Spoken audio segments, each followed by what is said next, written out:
Hallelujah. सबको जय यीशु मसीह की। हम धन्यवाद करते हैं आज की शाम के लिए कि प्रभु यीशु मसीह नासरी जी ने एक बार फिर हमें मौका दिया कि हम उनकी महिमा, उनके महाति पवित्र शास्त्र बाइबल के वचन के द्वारा उनके बनाए हुए मनुष्यों से वार्तालाप बातचीत कर सकें। तो बाइबल में लिखा है, विश्वास सुनने से सुनना यीशु मसीह वचन से होता है। आइए हम परमेश्वर की वाणी सुनेंगे, और इससे पहले कि हम परमेश्वर के वचन में जाएं, आइए हम लोग प्रार्थना में चलेंगे। सब लोग आंखें बंद करेंगे, सरों को झुकाएंगे। प्यारे प्रभु यीशु मसीह नासरी जी, आप पवित्र पवित्र पवित्र प्रभु जी, मैं आपके पवित्र नाम से आता हूँ। धन्यवाद करता हूँ आज के इस दिन के लिए, समय के लिए, संगति के लिए। यीशु मसीह नासरी जी, आपका वायदा जहाँ तो है तीन आपके नाम पर इकट्ठे होते हैं, आप उनके पीछे मौजूद होते हैं। पिता पुत्र पवित्र आत्मा जी, आपको स्थान पर आमंत्रित करते हैं। परम आदरणीय पिता यहोवा जी, परम आदरणीय प्रभु यीशु मसीह नासरी जी, परम आदरणीय पवित्र आत्मा जी, आप इस स्थान में आए और भाई जी आप यहाँ पर इस सभा का कंट्रोल आप अपने हाथ में लीजिए। विशेषकर मैं अपने आप को, अपनी पत्नी, अपने बच्चों को और सुनने वाले हर एक जन को आपके हाथों में सौंपता हूँ। बोलने वाला मैं नहीं, पर मेरे द्वारा आपका पवित्र आत्मा हो। मैं अपने दिल, दिमाग, बुद्धि को, अपनी जीव को आपके लहू में कवर करता हूँ प्रभु जी, और आपके हाथों में सौंप देता हूँ और चाहता हूँ सारा कंट्रोल आपके हाथों में देता हूँ। बोलने वाला मैं नहीं, मेरे द्वारा आपका पवित्र आत्मा हो। आज का वचन प्रत्येक के जिनमें 1000 गुना फल लेकर आने पाए। सबको वचन सुनने वाले कान और वचन ग्रहण स्वीकार करने वाला हृदय देना। जिसकी मानसिक चिंता उसे आजाद करना, जिसकी आर्थिक समस्या समाधान करना, जिसको शारीरिक बीमारी उसे चलना स्वस्थ करके अपनी महिमा लेना। जो भी आराधना स्तुति महिमा ये प्रचार तो सब कुछ आपके महिमा के लिए आपको माने पाए। आगे समय पर घड़ी आपके हाथों सौंपते हैं, अपने भारत देश को और इसके अलावा पूरी दुनिया की एक एक कंट्री को, एक एक मनुष्य को आपके हाथों सौंपते हैं। सब पर प्रभु जी अपना प्रेम, स्नेह, अनुग्रह, आशीष वाला हाथ रख करके आशीषित करना।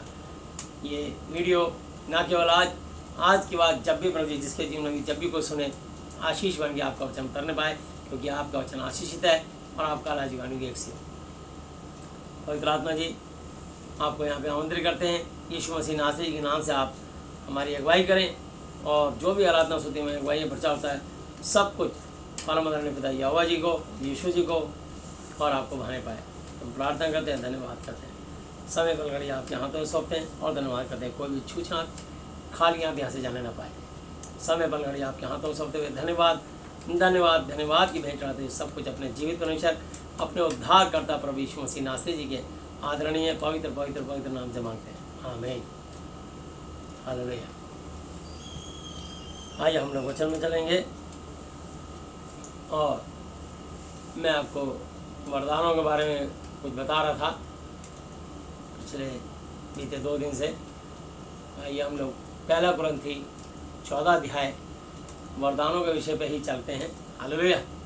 और मैं कुछ आपको खाने पीने के लिए करके भी बताऊंगा कि हम भोजन को कैसे खाएं, कैसे शुद्ध करें। इस पर भी यदि प्रभु ने चाहा तो मैं उस पर भी समय बचा तो बताऊंगा। हालेलुया। आइए हम लोग पहले वरदानों के बारे में चलते हैं। 1 कुरिन्थी 14 अध्याय और 13 की 13 पे लिखा है, आशा, विश्वास, प्रेम, ये तीनों स्थायी परमानेंट है, और इनमें सबसे बड़ा प्रेम। हालेलुया। तो प्रेम की खातिर यूहन्ना 3:16 में लिखा है कि परमेश्वर ने पूरे जगत से ऐसा प्रेम रखा कि अपना इकलौता पुत्र दे दिया, कुर्बान कर दिया, ताकि जो कोई उनके पुत्र यीशु मसीह के नाम पर विश्वास करे वो नाश ना हो, नरक में ना जाए, परंतु अनंत जीवन पाए, अनंत काल तक स्वर्ग में रहे। वो नहीं चाहते कोई पापी पाप में मरे, बल्कि चाहते हैं कि प्रत्येक पापी पाप से गिरे। तो मैंने बताया था 1 कुरिन्थी 12 अध्याय पे कि वरदान तो कई किस्म के हैं, पर पवित्र आत्मा एक ही है, और वो जिस पर जो चाहता है, जो परमेश्वर को योजना के अनुसार होता है, और परमेश्वर जानते हैं कि इसका दिल और इसका दिमाग कैसा है। क्योंकि यिर्मयाह 17 की 9 और 10 आयत में लिखा है, मन तो सब वस्तुओं से अधिक धोखा देने वाला होता है, उसमें असाध्य रोग लगा है, उसका भेद कौन समझ सकता है। परंतु मैं यहोवा मन की जांचता, हालेलुया, मन की जांचता और हृदय को तोड़ता हूँ, ताकि प्रत्येक जन को उसकी चाल चलन अर्थात उसके कर्म के अनुसार उसका प्रतिफल दो। हालेलुया। तो परमेश्वर मनुष्य विश्वास ही से नहीं, बल्कि कर्मों के द्वारा भी धर्मी ठहरता है। हालेलुया। तो बाइबल में लिखा है, कर्म बिना विश्वास अधूरा, व्यर्थ, मरा हुआ, मुर्दा है। हालेलुया। आइए हम लोग 1 कुरिन्थी 14 अध्याय और उसकी एक आयत 1 कुरिन्थी 14 चैप्टर 1 वर्ष से मैं पढ़ना चाहूँगा। प्रेम का अनुकरण करो, प्रेम का पालन करो, हालेलुया, प्रेम के पीछे चलो, हालेलुया, और आत्मिक वरदानों की भी धुन में रहो। विशेष करके खास करके यह है कि भविष्यवाणी करो। तो परमेश्वर चाहते हैं कि प्रेम, हालेलुया, यदि मैं मनुष्य और सौदूतों की बोलियां बोलूं और प्रेम ना रखूं तो मैं ठनठनाता पीतल और झंझनाती हुई जहां जाऊं, हालेलुया।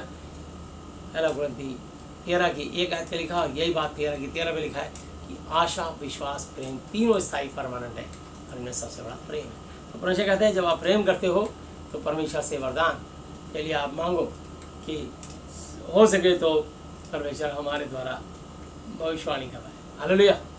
तो आप अपनी दुआ में मांग सकते हो कि प्रभु जी पर मिलेगा वही जो वो चाहेगा, हालेलुया। क्योंकि कुछ लोग गलत मनसा से परमेश्वर से कुछ चीज़ें मांगते हैं ताकि अपने भोग विलास में उड़ा दें और वो नहीं पाते हैं। वो मांगते हैं पर पाते नहीं, क्योंकि बुरी मनसा से मांगते हैं ताकि अपने भोग विलास में उड़ा दें। याकूब की पत्री 4 की 3 आयत पे लिखा, हालेलुया। तो इसलिए परमेश्वर वो जानते हैं कि किसको मैं क्या चीज़ दूंगा, या ये क्या मांग रहा है, क्या ये इसको संभाल पाएगा। उसी के हिसाब से वो पवित्र आत्मा जिसको जो चाहता है वो डिवाइड कर देता है, बांट देता है, हालेलुया, डिस्ट्रीब्यूट कर देता है। तो आइए हम देखते हैं, क्योंकि जो अन्य भाषा में बातें करता है वो मनुष्यों से नहीं परंतु परमेश्वर से बातें करता है, इसलिए कि उसको कोई नहीं समझता, क्योंकि वह भेद की बातें आत्मा में होकर बोलता है। परंतु जो भविष्यवाणी करता है वह मनुष्य से उन्नति और उपदेश और शांति की बातें कहता है, हालेलुया। तो जब परमेश्वर आपको अन्यान्य भाषा देंगे, स्वर्ग भाषा देंगे, तो आप अन्यान्य भाषा में आप एकांत में जब आप प्रार्थना करते हैं तब आपका आत्मा और परमेश्वर का आत्मा दोनों एक हो जाता है, हालेलुया। और वहाँ पर परमेश्वर का आत्मा आपसे अन्यान्य भाषा में आप उनसे बातें करें, और परमेश्वर अन्यान्य भाषा के द्वारा आपको प्रार्थना भी करना है कि प्रभु जी ये अन्य भाषा जो मैं बोल रहा हूँ, मैं बोल तो रहा हूँ पर मेरी बुद्धि काम नहीं दे रही, मुझे समझ नहीं आ रहा कि मैं क्या बोल रहा हूँ, मुझे इसकी समझ भी दीजिए। तो परमेश्वर से आप विनती भी करेंगे, प्रभु जी अन्य भाषा आप दे रहे हैं तो अन्य भाषा की मुझे अकल, बुद्धि, समझ भी दें कि इसका मीनिंग, इसका अर्थ क्या है, हालेलुया।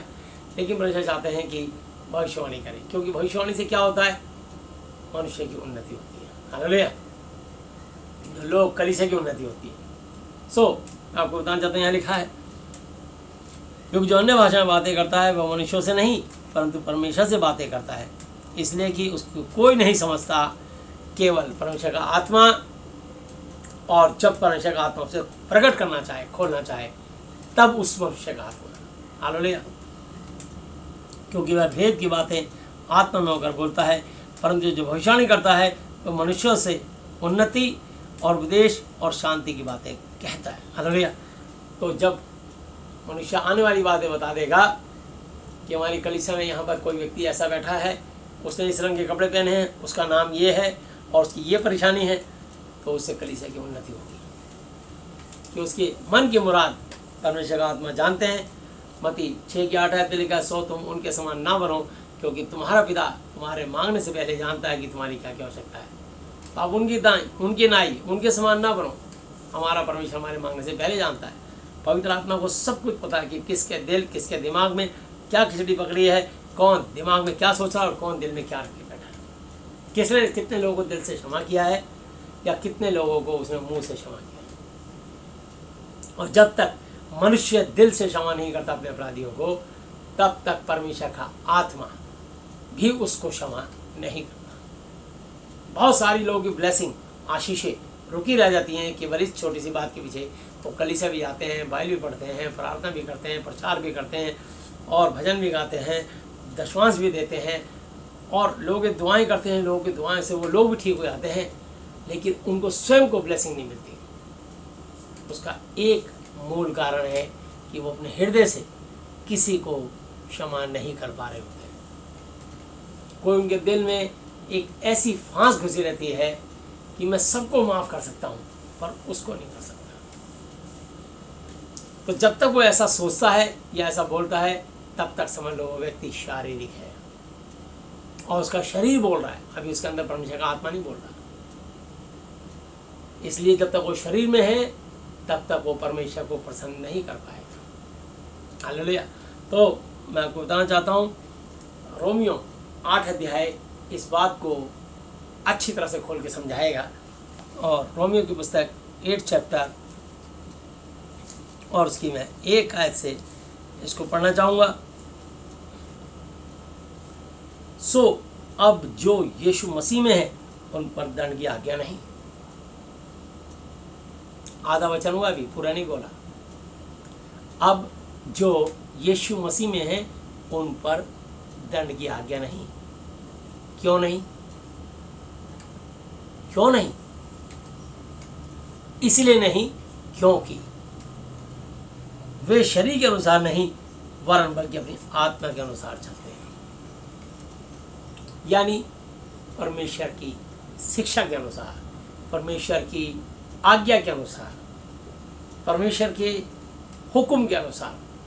कि परमेश्वर ने कहा है मत्ती 6 की 14-15 आयत पे, यदि यदि यदि तुम मनुष्य को अपराध क्षमा करोगे तो तुम्हारा स्वर्ग में रहने वाला स्वर्गीय पिता भी तुम्हारे अपराध क्षमा करेगा।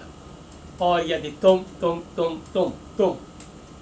अपने अपराधियों को क्षमा नहीं करोगे तो तुम्हारा स्वर्ग में रहने वाला स्वर्गीय पिता भी तुम्हारे अपराध क्षमा नहीं करेगा। इसलिए कभी भी भूल से भी ऊपर रहने वाला नहीं बोलना, आसमानी पिता नहीं बोलना, स्वर्गीय पिता।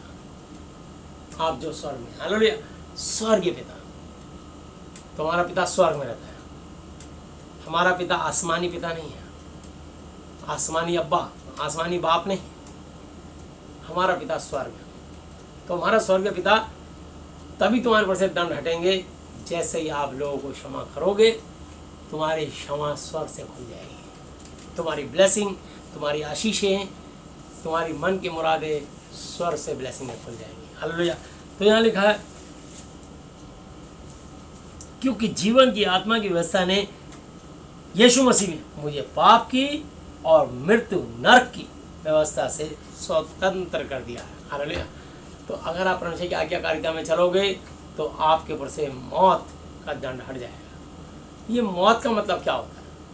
एक शरीर की मृत्यु होती है जो 120 साल के अंदर कभी भी किसी की कहीं पर भी हो सकती है।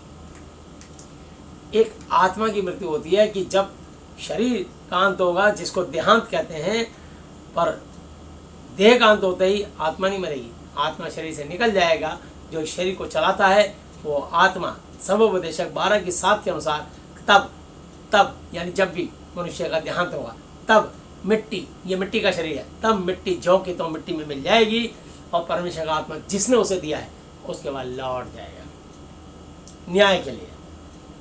अब परमेश्वर का फैसला है कि वो इसको स्वर्ग में रखे अनंत काल तक या नरक में ट्रांसफर करे अनंत काल तक। ये इच्छा यीशु मसीह जी की है, क्योंकि स्वर्ग और पृथ्वी का सारा अधिकार यीशु मसीह ने कहा कि मुझे दिया गया है, मत्ती 28 की 18 पे। हालेलुया।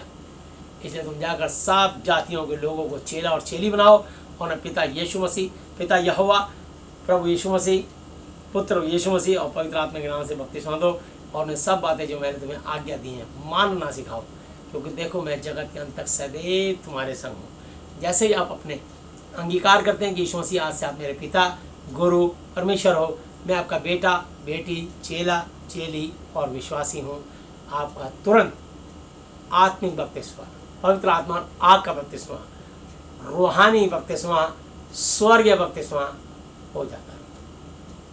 बपतिस्मा लेना कंपल्सरी है। तो कुछ लोग आज भी शरीर को डुबो करके पानी में सोचते हैं कि ये पानी का बपतिस्मा लेना ज़रूरी है। वो शारीरिक और सांसारिक है, परंतु आध्यात्मिक और आत्मिक जब आप अपने हृदय का खतना करोगे, खतना भी जरूरी है, परंतु आत्मा का खतना होना चाहिए। यानी प्रेरितों काम 3:19 मन फिराओ और लौट आओ कि तुम्हारे पाप मिटाए जाएं, ताकि प्रभु के सम्मुख विश्रांति के चैन, सुकून, रेस्ट, रिलीफ, आराम, सुख के देना। तो जैसे ही आप पश्चाताप करेंगे, एकदम मन फिराएंगे कि आज से मैं इन सब पापों से, मैं अपने जीवन से इन्हें छोड़ता हूँ, अलग करता हूँ और आज मैं इन सब पापों से मुख फेरता हूँ, पश्चाताप करता हूँ, मैं आपसे ये पाप नहीं करूँगा। तो जब आप मन फिराते हैं और अपने अंदर ग्लानि महसूस करते हैं आप अपने अंदर गिल्टी महसूस करते हैं कि मैंने बहुत गुनाह, बहुत पाप किया, उसी समय परमेश्वर का आत्मा आपके अंदर आ जाता है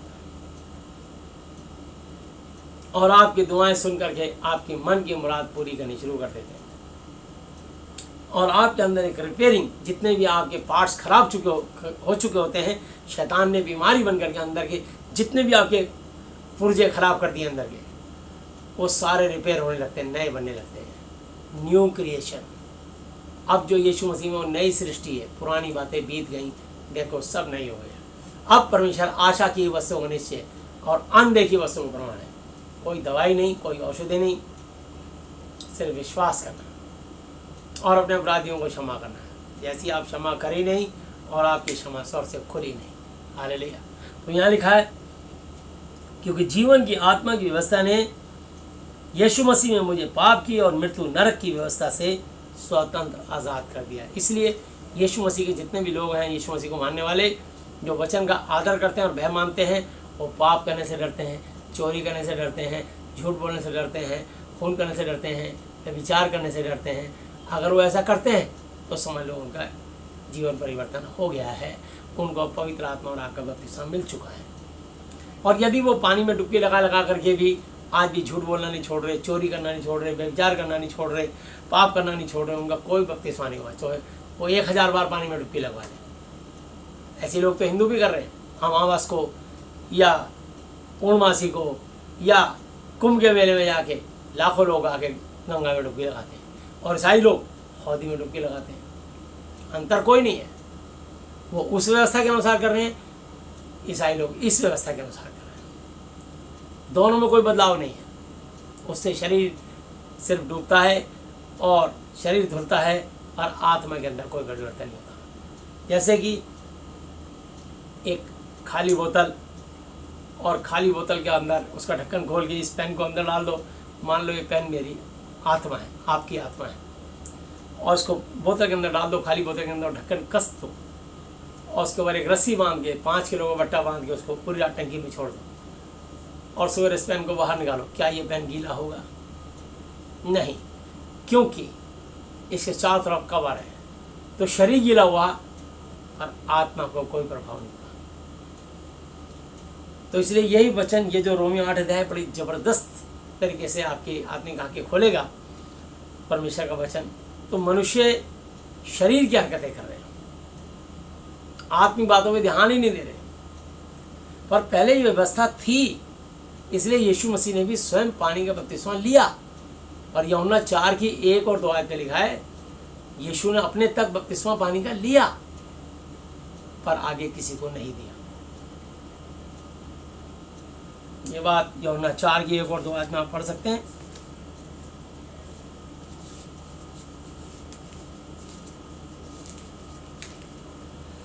फिर जब प्रभु यीशु मसीह को मालूम हुआ कि फरीसियों ने सुना है कि यीशु यूहन्ना से अधिक चेले बनाता, यूहन्ना से भी अधिक चेले बनाता और उन्हें बपतिस्मा देता है, यद्यपि चूंकि यीशु आप नहीं वरन बल्कि उसके चेले बपतिस्मा देते थे। तो यीशु मसीह जी ने खुद बपतिस्मा लिया पर किसी को दिया नहीं, दिया पवित्र आत्मा आग का बपतिस्मा। शरीर की क्रिया उन्होंने अपने तक व्यवस्था पूरी करी, इसलिए उन्होंने कहा मैं व्यवस्था की पुस्तक को लोग गायब करने नहीं बल्कि पूरा करने आया हूँ। यूहन्ना ने कहा प्रभु मुझे तो तेरे हाथ से बपतिस्मा लेने की आवश्यकता है। बोला अब तो व्यवस्था के अनुसार ऐसा ही हो लेने दे, क्योंकि व्यवस्था के अनुसार हमें सब धार्मिकता को पूरा करना है। इसलिए यीशु मसीह ने इस व्यवस्था को यूहन्ना के हाथ से माना और स्वयं व्यवस्था में रह करके उन्होंने सारी व्यवस्था मानी। हालेलुया। तो यीशु मसीह जब 8 दिन के थे उनका खतना हुआ। हालेलुया। और इस प्रकार से जो यीशु मसीह ने सारी व्यवस्थाएं मानी, मूछें दाढ़ी नहीं कटाई, सर के बाल नहीं कटाए, सर ढक के दुआ करते थे। हम सर खोल के दुआ करते हैं, हम सर ढक ही नहीं सकते, टोपी कैप लगा ही नहीं सकते, क्योंकि व्यवस्था ने, यीशु मसीह ने व्यवस्था अपने तक पूरी कर दी।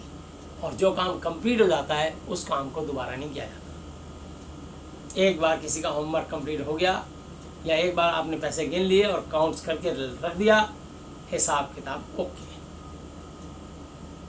उसकी जांच करने के लिए उसका सीनियर अधिकारी आ सकता है, लेकिन उसकी तरफ से काम ओके है। तो यीशु मसीह ने एक काम अपना पूरा कर दिया। और ये बात लिखी है मत्ती की पुस्तक में,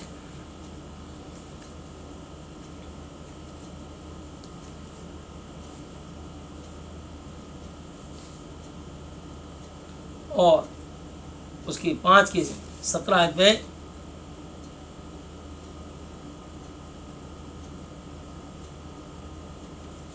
पहले मैं 3:13 से लेना चाहूँगा, फिर 5:17 पे आऊँगा। उस समय यीशु गलील के यरदन के किनारे पर यूहन्ना के पास उससे बपतिस्मा लेने आया, परंतु यूहन्ना ये कहकर उसे रोकने लगा कि मुझे तो तेरे हाथ से बपतिस्मा लेने की आवश्यकता है और तू मेरे पास आया है। यीशु ने उसको यह उत्तर दिया कि अब तो ऐसा ही होने दे, क्योंकि हमें इसी रीति से सब धार्मिकता को पूरा कंप्लीट करना उचित सही है।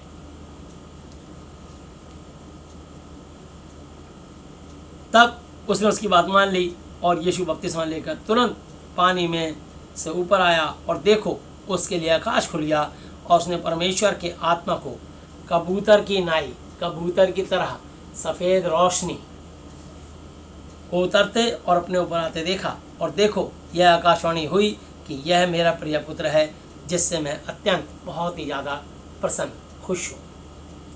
तो मैं आपको बताना चाहता हूँ, कबूतर नहीं कभी उतरा यीशु मसीह के ऊपर, तो इसलिए जितने लोगों ने सिंबल बनाया है कबूतर बनाया है, वो सब रॉन्ग, गलत है। जैसे कि सफ़ेद रंग की रोशनी होती है हेलोजन लाइट, तो वो लाइट से उसी पे फोकस करती है, तो इसलिए ऐसे यीशु मसीह पे एक रोशनी उतरी, पवित्र आत्मा, और वो पहले उतर गई थी। तो यहाँ लिखा है 3:11 पे लिखा है, ये क्लियर हो गया था बात कि मैं तो पानी से तुम्हें पानी से तुम्हें मन फिराव का बपतिस्मा देता हूँ, परंतु जो मेरे बाद आने वाला है वो मुझसे शक्तिशाली है, मैं उसकी जूते उठाने के योग्य नहीं, वह तुम्हें पवित्र आत्मा और आग से बपतिस्मा देगा। अंडरस्टूड चेंज होगा। और इसकी 5:17 पे लिखा है, ये ना समझो कि मैं व्यवस्था या भविष्यवाणी की पुस्तक को गायब करने आया हूँ। मैं लुप्त करने नहीं आया, गायब करने नहीं आया, परंतु उसे पूरा करने, कंप्लीट करने आया हूँ। लोप करने नहीं, परंतु पूरा करने आया हूँ, क्योंकि मैं तुमसे सच कहता हूँ कि जब तक आकाश और पृथ्वी टल ना जाए, तब तक व्यवस्था से एक मात्रा या एक बिंदु भी बिना पूरा हुए नहीं टलेगा। इसलिए जो कोई इन छोटी से छोटी आज्ञाओं में से किसी एक को तोड़े और वैसे ही लोगों को सिखाए, वह स्वर्ग के राज्य में सबसे छोटा कहलाएगा, परंतु जो कोई उनका पालन करेगा, उन्हें सिखाएगा, वही स्वर्ग के राज्य में महान कहलाएगा। क्योंकि मैं तुमसे कहता हूँ कि यदि तुम्हारी धार्मिकता शास्त्रियों और फरीसियों की धार्मिकता से बढ़कर ना हो, तो तुम स्वर्ग के राज्य में कभी प्रवेश करने ना पाओगे। हालेलुया। और मत्ती की मैं 5:21 और 22 है, बड़ी विशेष बात सिखा रहा हूँ। यदि आप इस वचन के अनुसार ध्यान से सुनना, सिर्फ यहीं पर जो मैं लिखा है वो पढ़ूंगा, उसके बाद बाइबल में जितनी भी जगह है मैं उसको जो लिखा वो नहीं पढ़ूंगा। और क्यों नहीं पढ़ूंगा, इस क्यों का जवाब इसी वचन में लिखा है। मैथ्यू 5:21-22। तुम सुन चुके हो कि पूर्व काल के लोगों से कहा गया था कि हत्या ना करना, और जो कोई हत्या करेगा वह कचहरी में दंड के योग्य होगा। परमेश्वर कह रहा है, अगर कोई भी हत्या करेगा तो परमेश्वर के राज्य में, स्वर्ग में उस पर न्याय होगा कि तूने धरती पे हत्या कत्ल क्यों की। मेरे को मानने के बाद, मेरे जानने के बाद फिर तूने पाप क्यों किया, तूने कत्ल क्यों किया, तेरे पे इस बात के लिए दंड चलेगा। अब उसका फैसला क्या करेंगे, वो जजमेंट यीशु मसीह जी के हाथ में है। और इससे भी बड़ी सज़ा कब मिलेगी, आप देखिए क्या लिखा है, परंतु मैं तुमसे ये कहता हूँ कि जो कोई अपने भाई पर क्रोध गुस्सा करेगा वह कचहरी में दंड के योग्य होगा। मुकदमे से ज़्यादा अगर हम किसी विश्वासी भाई या बहन पर किसी कारण से हम क्रोधित हो जाएंगे, हालेलुया, ठीक है, अगर हमें लगता है कि ये वचन के अकॉर्डिंग नहीं चल रहा, उसे ताड़ लो और उनसे दूर रहो, बस। क्रोधित होने की जरूरत नहीं है। हम जान गए कि ये वचन के अनुसार चलने वाली आत्मा नहीं है, ये लोभ की आत्मा है। और बाइबल में लिखा, जितने लोभ करते हैं सब मूर्ति पूजा के एक तुल्य बराबर हैं। इसलिए मैं इस व्यक्ति की संगति करना नहीं चाहता, मैं इससे दूरियां बनाना चाहता हूँ। मैं वचन के अनुसार ही ऐसा करता हूँ। मुझे कोई आपत्ति नहीं, कोई एतराज़ नहीं, बस ठीक है भाई साहब, आप जहाँ हो अपनी जगह खुश हो, मेरे को अपनी सेवा करना। यहाँ तक कि मैं उसको जय यीशु मसीह की, प्रेज द लॉर्ड या नमस्कार भी नहीं करता, तो ये भी बनना चाहिए आज्ञा है। हालेलुया। दूसरा यूहन्ना की पत्री 1 अध्याय 7 से लेके 11 आयत तक की बात लिखी है। क्योंकि अगर हम किसी ऐसे व्यक्ति को प्रेज द लॉर्ड, जय यीशु मसीह की या नमस्कार, प्रणाम या सलाम भी बोलते हैं तो हम उसके पापों में भागी हो जाते हैं। इसलिए मैं उनको कोई जवाब देना उचित नहीं समझता। बस ठीक है यार, आप उनसे मिलिए, बस वो ये नाराज़गी नहीं है, क्षमा कर दिया। आप अपने आप को कह रहे हो, लेकिन वचन क्या कह रहा है? मत्ती 15:8 में लिखा है कि ये लोग होठों से तो मेरा आदर करते हैं पर इनका मन मुझसे दूर रहता है। पर मुझे कह रहे हैं ये सिर्फ एक पाखंड, एक ढोंग कर रहे हैं, पर इनका हृदय, इनका मन मुझसे दूर, मेरी आज्ञा नहीं मान रहे। यहाँ लिखा है अगर कोई अपने भाई या बहन पे क्रोधित होगा तो उस पर भी कचहरी में दंड के योग्य होगा, और जो कोई अपने भाई या बहन पे क्रोध करेगा वो कचहरी में दंड के योग्य होगा, और जो कोई अपने भाई को निकम्मा कहेगा वह महासभा में दंड के योग्य होगा। इसलिए मैं यहाँ पे निकम्मा पढ़ा है, और पूरी बाइबल में जितनी जगह निकम्मा लिखा है मैं निकम्मा को पढ़ता हूँ तुच्छ तुच्छ तुच्छ, बेकार बेकार बेकार। जैसे कि मैं आपको बता देता हूँ कि कई जगह तुच्छ लिखा है, कई जगह निकम्मा लिख दिया, पर जहाँ भी निकम्मा लिखा है आप उसमें संशोधन करके, मेहरबानी करके तुच्छ बोलना शुरू करें, क्योंकि ये वचन के अकॉर्डिंग है, ये मेरी अपनी तरफ से बात पैदा की भी नहीं है। मैं आपको इसको भी पढ़ा देता हूँ।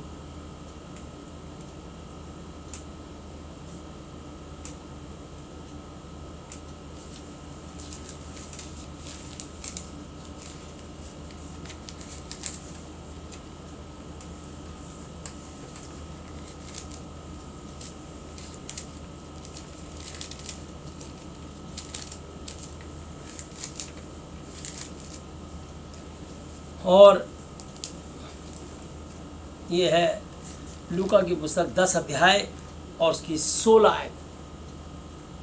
लूक 10:16, जो तुम्हारी सुनता है वो मेरी सुनता है, और जो तुम्हें तुच्छ बेकार जानता है वह मुझे तुच्छ बेकार जानता है,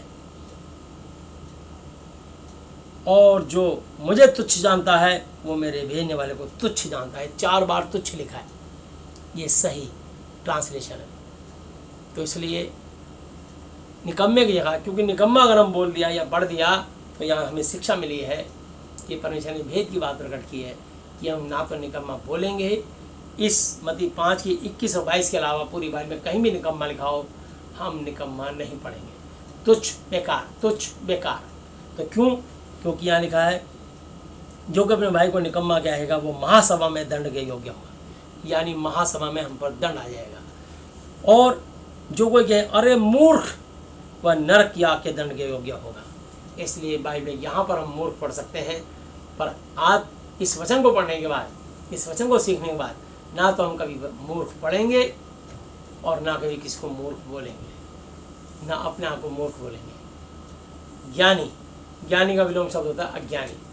माता पिता, भाई बहन, दिन रात, नर नारी, ज्ञानी अज्ञानी, तो हम मूर्ख नहीं बोलेंगे। ये 2 बातें विशेष सीखने की हैं जो मैंने आपको बताई। अगर आप किसी को मूर्ख कहते हैं या अपने आप को मूर्ख कहते हैं तो इस कारण से भी आपको नरक में जाना पड़ जाएगा। पढ़ सकता नहीं है, पढ़ जाएगा, क्योंकि यह लिखा है क्लियर, ये सजा है कि मैंने नहीं छापी। यदि आप बाइबल को मानते हो तो बाइबल की बातें मानो। तो यहाँ लिखा है कोई कहे अरे मूर्ख, पर नरक की आग के दंड के योग्य होगा। शायद होगा नहीं, कंफर्म, डन। इसलिए कभी भी, और 1 कोरिन्थी 1 अध्याय 18 से लेके आखिरी आज तक 6 जगह लिखा है मूर्ख, मूर्खता, और वहाँ नहीं आपको पढ़ना है मूर्ख या मूर्खता। अज्ञानी, अज्ञानता, अज्ञानी, अज्ञानता, आपको सब में तब्दीली लानी पड़ेगी अगर आप नरक में नहीं जाना चाहते तो, इस महा अति पवित्र शिक्षा के अनुसार चलना चाहते हो तो, अगर परमेश्वर से भय मानते हो तो। मैं बोलूँ तो गलत, मैं एक इंसान हूँ, मैं चूक कर सकता हूँ, और परमेश्वर बोले तो सही।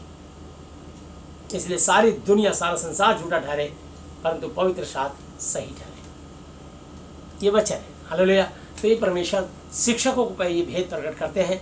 यदि आपको ये बात परमेश्वर का आत्मा, पवित्र आत्मा कहता है, तो आप एग्री होकर अपने अंदर बदलाव लाएं। अगर अब से पहले बोला हो तो प्रभु से माफ़ी मांग लें, और अब किसी को मूर्ख या मूर्खता नहीं बोलेंगे, ना पढ़ेंगे, बल्कि अज्ञानी, अज्ञानता पढ़ेंगे। मूढ़ की जगह भी अज्ञानी पढ़ेंगे। हालेलुया। कुछ जगह मूढ़ लिखा है, यिर्मयाह की पुस्तक पे 17 की 12 आयत पे मूढ़ लिखा है, तो इसलिए मूढ़ नहीं पढ़ेंगे, उसका अर्थ भी मूर्ख आ जाएगा, इसलिए वहाँ भी हम पढ़ेंगे अज्ञानी। हालेलुया। तो हम देख सकते हैं यिर्मयाह 17 की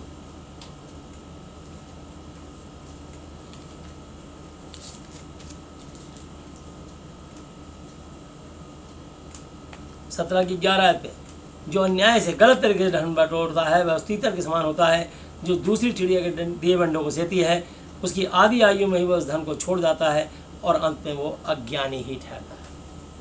तो यहाँ जो लिखा है, और आपको इसमें संशोधन करना पड़ेगा, क्योंकि आपने मत्ती 5 की 21 और 22 आयत से ये बात सीख ली। हालेलुया। आइए हम लोग आगे चलेंगे और वापस आते हैं रोमियो 8 अध्याय पे।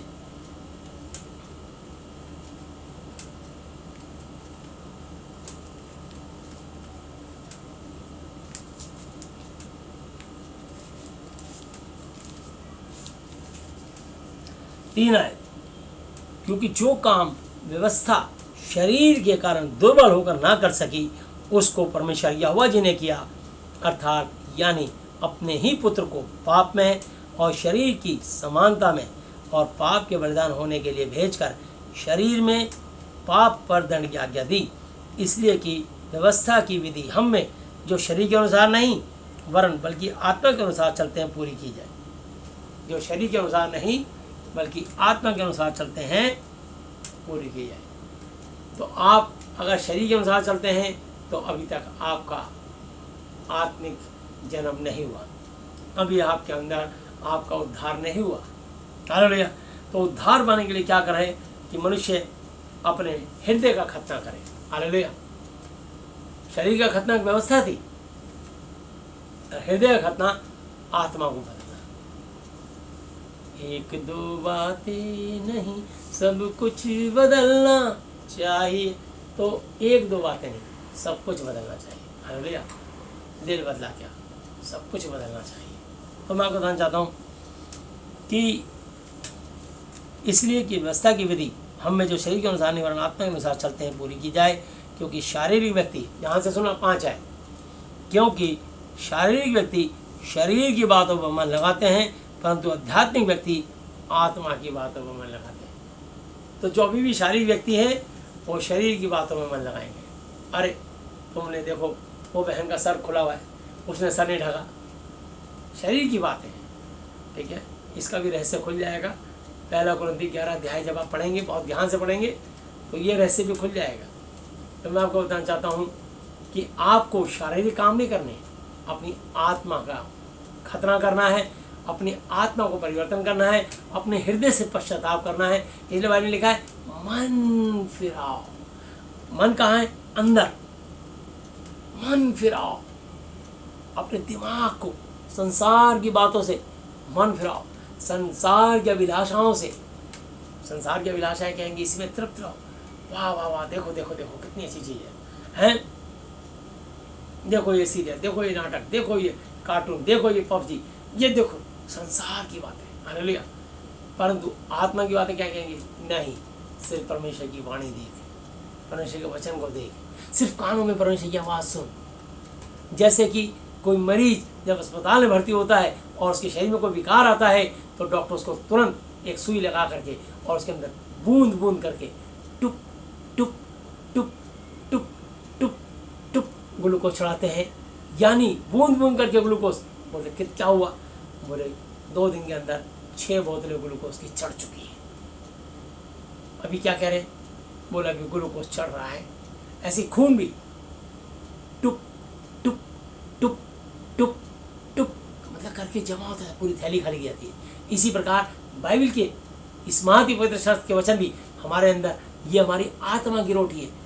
टुक टुक टुक टुक टुक करके हमारे अंदर ये वचन बढ़ेंगे तो हमारे अंदर एक भारी बदलाव होना शुरू हो जाएगा। जब कोई परमेश्वर की संगति करता है उसके साथ एक आत्मा आ जाता है। कभी आपने नहीं देखा डॉक्टर को कि ग्लूकोज की थैली लेकर के और यहाँ सुई लगा करके और पिचकारी दबाता, पुछ घुस जाता है ग्लूकोज, या खून लेके यहाँ लगाता हूँ, पुछ प्रेशर से घुसेड़ते हो, मर जाएगा मरीज। एक एक बूंद परमेश्वर भी जानता है कि अगर मैं तुम्हें एक साथ ज्ञान की बातें दे दूंगा तो तुम डाइजेस्ट नहीं कर पाओगे। इसलिए परमेश्वर में अंश अंश करके बदलता है, अंश अंश करके बच्चे को 9 महीने माँ के पेट में टुक टुक टुक टुक करके बढ़ाता है, और 9 महीने बाद शरीर के अंदर चेंजेस, और 9 महीने बाद बच्चा इस दुनिया में बाहर, फिर टुक टुक टुक टुक बढ़ा के 18 साल में व्यस्त करता है। फिर उसकी एक दिन 21 साल में उसकी शादी, और फिर उसके बच्चे। मतलब परमेश्वर हर काम, एक बीज जब किसान डालता है तो वो एकदम से पेड़ नहीं बन जाता। किसान खड़ा नहीं रहता या रोज़ खुरपा लेके उसको खोद कर नहीं देखता कि बीज बढ़ रहा है कि नहीं। विश्वास करता है बीज बोया है, मैं रोज़ पानी छोड़ूंगा। ऐसी जब हम एक प्रार्थना करते हैं, हमें रोज़ धन्यवाद देना है और आत्मिक रूप से विश्वास करना है और विश्वास का वचन बोलना है कि यीशु मसीह जी, मैं आपके मार खाने से, कोड़े खाने से चंगा स्वस्थ हो चुका हूँ। आज मैं अपने पूरे दिल से, पूरे दिमाग से, पूरी अपनी आत्मा से अपने सब अपराधियों को क्षमा करता हूँ। आज जिससे मेरे अंदर कड़वाहट थी, मैं सबको क्षमा करता हूँ और चाहता हूँ कि आप भी मेरे अपराधों को, मेरे पापों को, मेरे श्रापों को, मेरी गलतियों को क्षमा करें। परमेश्वर सचमुच देखेंगे क्या सचमुच आपने क्षमा कर दिया है। जब आप क्षमा करेंगे तब आपकी क्षमा स्वर से खुलेगी, तब आपके शरीर में चेंजेस आने शुरू होंगे, तब आपके साथ एक मिरेकल, एक चमत्कार होगा। यदि यदि यदि मैं और आप परमेश्वर की आज्ञा मान करके उसके अनुसार चलेंगे तो अन्यथा कुछ नहीं होने वाला। यही बात तो यूहन्ना 15:7 में लिखी है। यदि कंडीशन तुम मुझ में बने रहो, वर्ल्ड के सारे विश्वासी, सारे बिलीवर्स, सारे क्रिश्चियंस, सारे समुदाय के लोग यीशु मसीह में बने हैं, और आगे लिखा है मेरी बातें, मेरी आज्ञाएं, मेरी शिक्षाएं तुम लोगों में बनी रहे तो जो चाहो मांगो तुम्हारे लिए हो जाएगा, वरना कुछ भी नहीं होगा।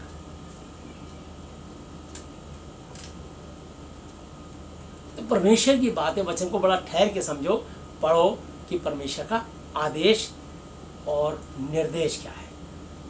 परमेश्वर में कहाँ पे किस बात के लिए इंडिकेट करते हैं। ये नहीं कि यहाँ बस प्रार्थना कर दी, हे हमारे पिता जो स्वर्ग में आपका नाम पवित्र होना, आपका राज्य, आपकी इच्छा स्वर्ग में पूरी हमारे देवता की फटफटियाँ नहीं चलानी आपको। या आप प्रार्थना नहीं कर रहे हैं, या आप एक फॉर्मेलिटी कर रहे हैं। आपके दिल में परमेश्वर के प्रति आदर नहीं है, आपके दिल में परमेश्वर के प्रति भय नहीं है, आपके दिल में परमेश्वर के प्रति कोई ठहराव नहीं है, आपके दिल में परमेश्वर के प्रति कोई इज्जत, रिस्पेक्ट, सम्मान नहीं है। यदि आप सम्मान होता तो आप ऐसे नहीं कि अपने ऑफिस में लेट हो रहे हैं, आज प्रार्थना छोड़ो जल्दी से, एक हाथ से फटाफट परोठा खा रहे हैं, इधर फटाफट जूते पहने और वो चलते चलते रोटी खाते जा रहे हैं, और अपना बैग उठाया, ब्रीफ उठाया, कुछ सामान भूल गए, घड़ी पहन ली, कुछ भूल गए, कुछ पहन ले लिया, भूल गए, गफलत में।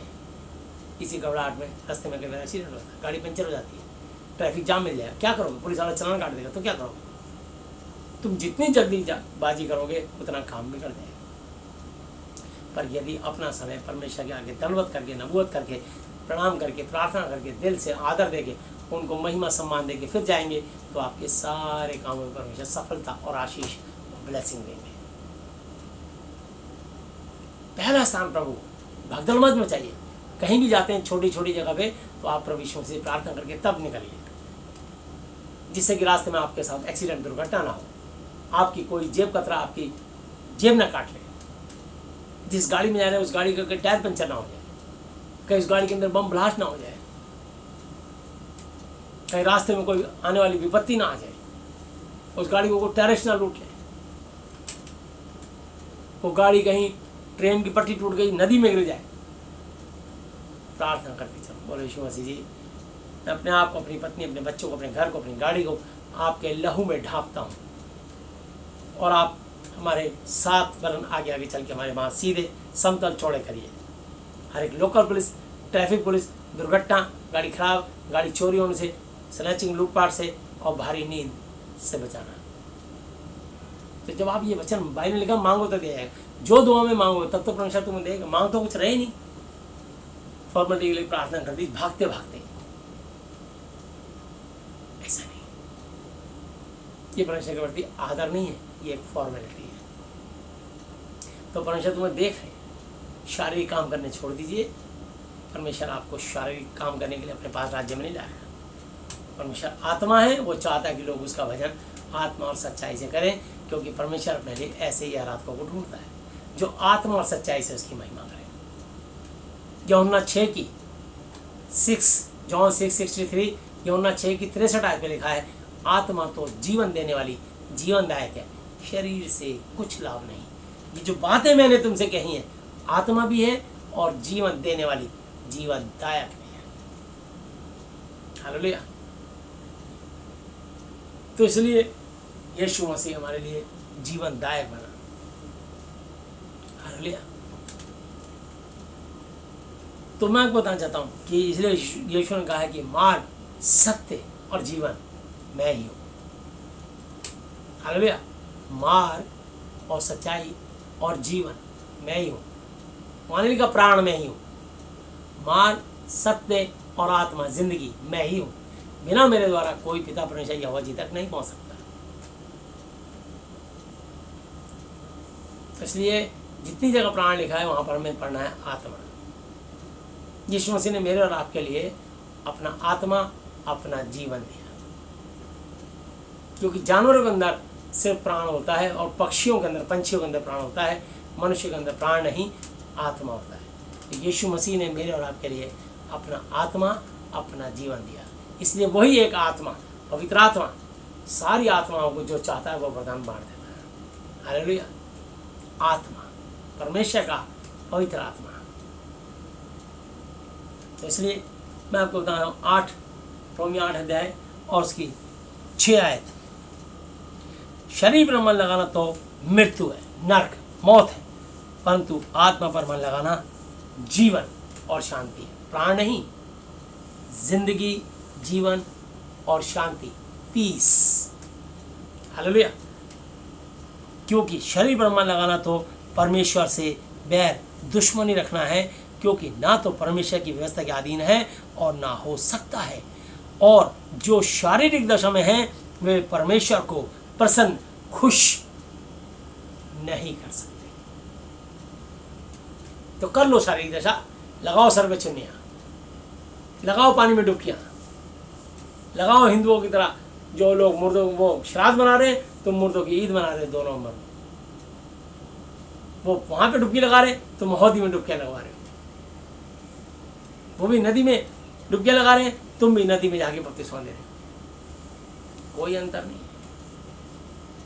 सिर्फ बैठ के मनन कीजिए, विचार कीजिए कि महाअति पवित्र शास्त्र हमें क्या प्रेरणा देता है। क्या सचमुच हम इस महाअति पवित्र शास्त्र परमेश्वर की शिक्षा के अनुसार चल रहे हैं? जो कोई इसके अनुसार चलेगा तो स्वर्ग राज्य में महान कहलाएगा, और जो कोई उनको तोड़ेगा वो स्वर्ग में छोटा कहलाएगा। मर्जी आपकी है। स्वर्ग तो देंगे प्रभु, और अपने आप ही अपना आसन छोटा करवाना चाहते हो या स्वर्ग से ही बाहर जाना चाहते हो? इस बात पे बैठ के मनन कीजिएगा और बड़े ठहर करके ध्यान से वचन को पढ़िएगा, और पढ़ने के बाद उसको समझिएगा, और समझ में आए तो फिर समझाइएगा। इसलिए तो लिखा है याकूब की पत्री 3:1 और 2 आयत, हे मेरे भाइयों, तुम में से बहुत से उपदेशक, प्रचारक ना बने, क्योंकि जानते हो हम उपदेशक और भी ज़्यादा दोषी, गुनहगार ठहरेंगे। क्योंकि जो कोई वचन में नहीं चूकता वही तो सिद्ध मनुष्य है, और सारी देह पर भी लगाम लगा सकता है। पहाड़ी इलाकों में लिखा होता है कई चालक गाड़ी ध्यान से चलाएं, नजर हटी दुर्घटना घटी। तो बाइबल के अनुसार नहीं चलोगे, दुर्घटना घट जाएगी, शैतान घुस जाएगा। पहला पतरस 5:8 पे लिखा, वो शेर की नाई, वो शेर की तरह इस खोज में रहता है कि किसको फाड़ता है। जो इस वचन के अनुसार नहीं चलेगा, वो विश्वासी भी हो तब भी शैतान उस पर हमला करके उसको गिरा देगा। इसलिए बाइबल में लिखा है जागते रहो कि तुम परीक्षा में ना पढ़ो। जागने मतलब ये नहीं कि सोना नहीं है, जागने मतलब ये है कि महाअति पवित्र शास्त्र की आज्ञा, शिक्षा और उसका निर्देश क्या है, यह है जागने का मतलब। सजग रहो, अलर्ट रहो, चौकस रहो, सावधान, यह है जागने का मतलब। हालेलुया। तो आइए हम फिर देखते हैं इसको, रोमियो 8 अध्याय 7 आयत। क्योंकि शरीर में मन लगाना तो परमेश्वर से बैर, दुश्मनी रखना है, क्योंकि ना तो परमेश्वर की व्यवस्था के अधीन है और ना हो सकता है, और जो शारीरिक दशा में है वो परमेश्वर को प्रसन्न खुश नहीं कर सकते। इसलिए मैं शारीरिक काम कोई नहीं करता,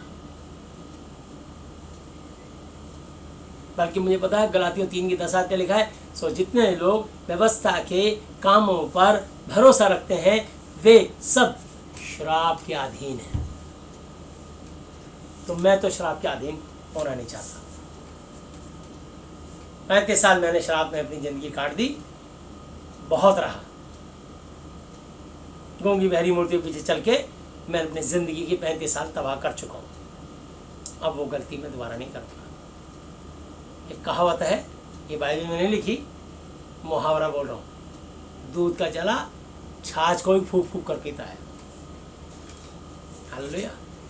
इसलिए बहुत सजग हो जाओ, जागते रहो कि तुम परीक्षा में ना हो, कहीं शैतान शेर की तरह तुम पर हमला ना कर दे और तुम्हें समझ ना आए, और तुम्हें जितने पास्टर मिले उनसे क्या हो कि भैया हमारे लिए दुआ करते ही रहना।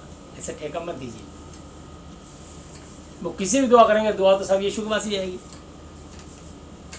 मैं एक ही बार दुआ करता हूँ, मैं कहता हूँ तू धन्यवाद देते रहना, मैं तेरी दुआ नहीं करता रहूँगा, तू धन्यवाद देते रहना। एक ही बार किसान बीज बोता है, बार बार रोज रोज बीज नहीं बोता।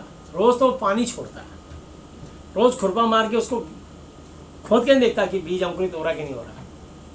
एक बार मैंने बीज छिड़क दिया, मिट्टी में दबा दिया, पानी छोड़ूंगा, रोज पानी छोड़ूंगा तो ये फसल एक दिन उगेगी। ये है विश्वास किसान का। किसान से सीखो ना। एक बार बाइबल में लिखा है, मरकुस 11 की 22, 23, 24 आयत तक यीशु ने उसको उत्तर दिया कि परमेश्वर पर विश्वास रखो। मैं तुमसे, अपने हर विश्वासी सुनने वाले से कहता हूँ, मैं तुमसे सच कहता हूँ कि जो कोई इस पहाड़ मुसीबत से कहे कि तू उखड़ जा, समुद्र में जा पड़ा, अपने मन में संदेह शक ना करे, वरन प्रतीति करे कि जो कहता हूँ वह हो जाएगा, उसके लिए वही होगा। इसलिए मैं तुमसे कहता हूँ कि जो कुछ तुम प्रार्थना करके मांगो तो प्रतीति विश्वास कर लो कि तुम्हें मिल गया और तुम्हारे लिए हो जाएगा।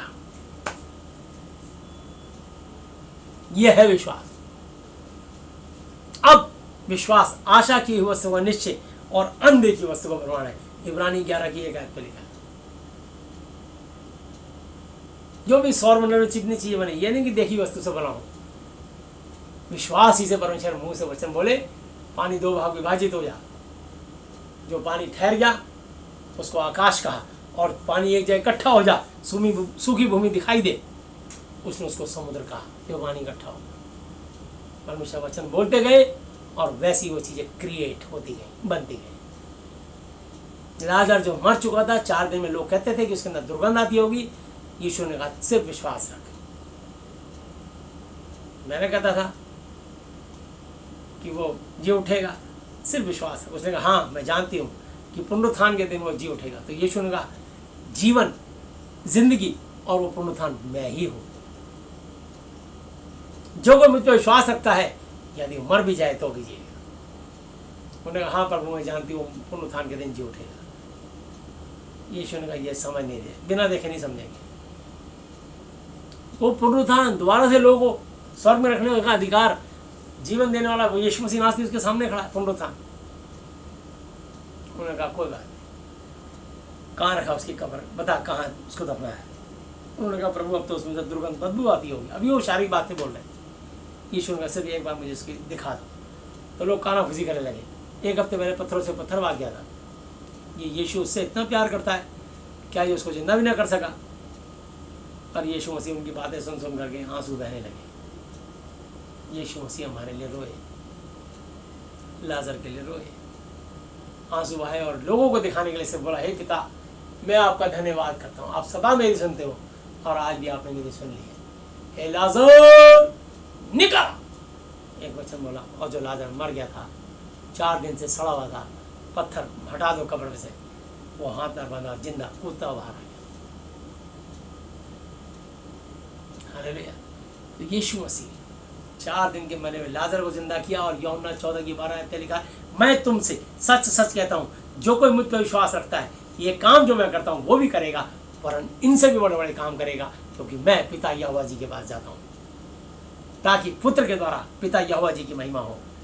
हालेलुया। जो कुछ तुम मेरे नाम से मांगोगे तुम्हें दे, यदि तुम मुझसे मेरे नाम से कुछ मांगोगे तो मैं उसे करूँगा, 14 लिखा है, और यदि तुम मुझसे प्रेम रखते हो तो मेरी आज्ञाओं को मानोगे। हालेलुया। तो आज्ञाएं तुम तब मानोगे जब जानोगे। बाइबल अध्ययन करा करो, और अगर पढ़े लिखे नहीं हो या टाइम नहीं है तो सुना करो। रोमियो 10:17 में लिखा है, विश्वास सुनने से, सुनना यीशु मसीह के वचन से होता है। सुना करो और सुनने का समझो, बहस मत करो, तर्क वितर्क मत करो, समझो। प्रभु ने किसी को शिक्षा का दान दिया, वो सिखाना चाह रहा तुम्हें, परमेश्वर का आत्मा उसमें होके तुमको अपनी आवाज पहुंचाना चाह रहा है, तुमको अपनी भेद की बातें पहुंचाना चाह रहा है, और तुम ऐसे जिद्दी और अड़ियल हो, नहीं जी हमारे बात के सामने तो कोई बताया नहीं। अरे नहीं बताया तो आज नई बात तुम्हें जानने को सीखने को मिल रही है, वचन के अकॉर्डिंग मिल रही है, तो क्यों नहीं ग्रहण करते? कब तक इस कठोर पुरुष बने रहोगे? कब तक परमेश्वर से दूरियां स्थापित रखोगे? यहाँ देखो क्या लिखा है, 9 आयत, परंतु जबकि परमेश्वर का आत्मा तुम में बसता है तो तुम शारीरिक दशा में नहीं परंतु आत्मिक दशा में हो।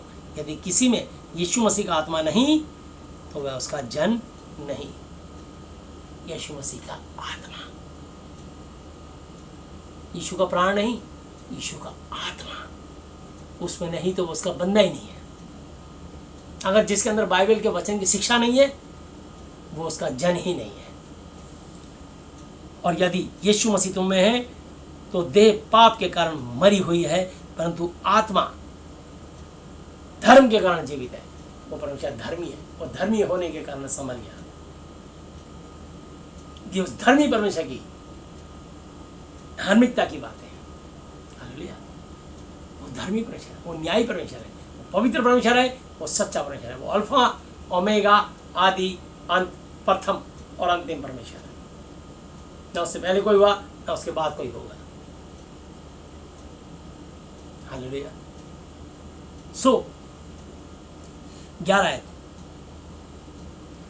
और यदि उसी का आत्मा जिसने यीशु को मरे हुए से मुर्दों में से जिलाया जिंदा किया तुम में बसा हुआ है इस वचन के द्वारा, तो जिसने यीशु मसीह को मरे हुए में से जिलाया वह तुम्हारी मरणहार देहों को भी अपने आत्मा के द्वारा जो तुम में बसा हुआ है जिलाएगा। तो हम तब जिएंगे जब उसके वचन के अनुसार चलेंगे। अपने पादरी साहब के अनुसार नहीं चलना, अपने बिशप के अनुसार नहीं चलना, अपनी कलीसिया मंडली के अनुसार, लोगों के अनुसार नहीं चलना। इस महाति पवित्र शास्त्र के वचन के अकॉर्डिंग चलना है। हालेलुया। जो महाति पवित्र शास्त्र क्या आएगा, इसलिए तो आपको सबको अलग अलग बाइबल दी जाती है। अगर एक बाल बराबर भी मैं वचन से हटके बोलूं तो मत मानना, और वचन से बोलूं तो मानना। मैं दंड से छूट गया, मैं तो उसका एक डाकिया, एक संदेशवाहक, एक मैसेंजर हूं। मैंने परमेश्वर का प्रेम संदेश डाक तुम तक पहुंचा दी, और तुम सुन के भी ना सुनो तो ये तुम्हारी अज्ञानता है। मैंने अपना काम सच्चाई से कर दिया, मेरे को मेरा इनाम मिलता है और मिलता रहेगा, धरती से लेकर स्वर्ग तक। मैं इसलिए किसी मनुष्य को नहीं ताकता। इब्रानी 12 की 2 के अनुसार विश्वास के कर्ता सिद्ध करने वाले यीशु मसीह जी की ओर ताकते रहे। यिर्मयाह 17 की 5, 6, 7, 8 के अनुसार श्राप पिता मानो जो मनुष्य भरोसा रखता उसका सहारा लेता है और निर्जन तथा लोन छाई बंजर भूमि बसेगा और कभी बुराई ना देखेगा। धन्य वो पुरुष जिसने अपना आधार अपने परमेश्वर यहोवा जी को माना। तो वचन कहता 12 में, सो हे भाइयों हम शरीर के कर्जदार नहीं ताकि शरीर के अनुसार दिन काटे। क्योंकि यदि तुम शरीर के अनुसार दिन काटोगे तो मारोगे, नरक में चाहे मैं हूं चाहे आप, और वचन के अनुसार जियोगे तो स्वर्ग में जाओगे। चाहे मैं हूं चाहे आप, फैसला चुनाव आपका है। हर व्यक्ति अपने शरीर का खुद जज है। आपको अपनी जजमेंट लेनी है, सुननी सबकी है, पर माननी बात महाति पवित्र शास्त्र की है, अपने मन की नहीं, महाति पवित्र शास्त्र की। हालेलुया। तो इसलिए, क्योंकि यदि तुम शरीर के अनुसार दिन काटोगे तो मरोगे, नरक में जाओगे, और यदि आत्मा से देह की क्रियाओं को मारोगे तो जीवित रहोगे, स्वर्ग में रहोगे। इसलिए कि जितने लोग परमेश्वर की आत्मा के चलाए चलते हैं वे ही परमेश्वर के पुत्र और पुत्री हैं। हालेलुया। मत्ती 5 और 8, 5 या 8 9 पे पढ़ लिया, बड़े खुश होते हो गए आप लोग हैं। धन्य वे जिनके मन शुद्ध है, परमेश्वर को देखेंगे। धन्य वे जो मेल कराने वाले परमेश्वर के पुत्र कहलाएंगे, पुत्री कहलाएंगे। नहीं, सुन लिया ना, पुत्र पुत्री तो बनने का खिताब वहां से भी दे दिया। और यूहन्ना 1 की 10 11 12 में भी लिखा है, वह जगत में था, जगत उसके द्वारा उत्पन्न हुआ, जगत ने उसे नहीं पहचाना, परंतु वो अपने घर आया, उसके अपनों ने उसे ग्रहण नहीं किया, परंतु जितनों ने उसे ग्रहण किया उसने उन्हें परमेश्वर की संतान होने का अधिकार दिया, अर्थात उन्हें जो उसके नाम पर विश्वास रखते हैं। हालेलुया। तो परमेश्वर के संतान, यूहन्ना 1 की 12 के अनुसार आप संतान बनने के, पर यह 14 से लिखा है, जितने लोग उसकी आत्मा के अनुसार चलते हैं, चलाए चलते हैं, वे ही परमेश्वर के पुत्र हैं। तो सोच लीजिए, आप परमेश्वर की आत्मा के चलाए मान चलते हैं तो परमेश्वर के पुत्र और पुत्री हैं। अगर इस वचन के अनुसार नहीं चलते तो भूल जाएंगे। फिर प्रभु खुल के कह देगा, हे कुकर्म करने वालों, मैंने तुमको कभी नहीं जाना, मेरे पास से चले जाओ। फिर माँ दुआई मत देना कि मैंने तेरे नाम से तो दुष्ट नहीं निकाली, तेरे नाम से भविष्यवाणी नहीं करी, तेरे नाम से बहुत अचंभे काम नहीं किए, मत्ती 7 की 22 से लेकर के। तब मैं उनसे खुल कर कह दूंगा, हे कुकर्म करने वालों, मेरे पास से चले जाओ, गंदा काम करने वालों, मेरे पास से चले जाओ, मैंने तुमको कभी नहीं जाना, क्योंकि तुम आत्मा के अनुसार नहीं परंतु शरीर के अनुसार चलते थे। इसलिए यूहन्ना 8 की 14 आयत को बहुत ध्यान से, और यूहन्ना 8 अध्याय 1 से 14 तक बड़े ही ध्यान से पढ़ना, 16 आयत तक। हालेलुया। तो यहाँ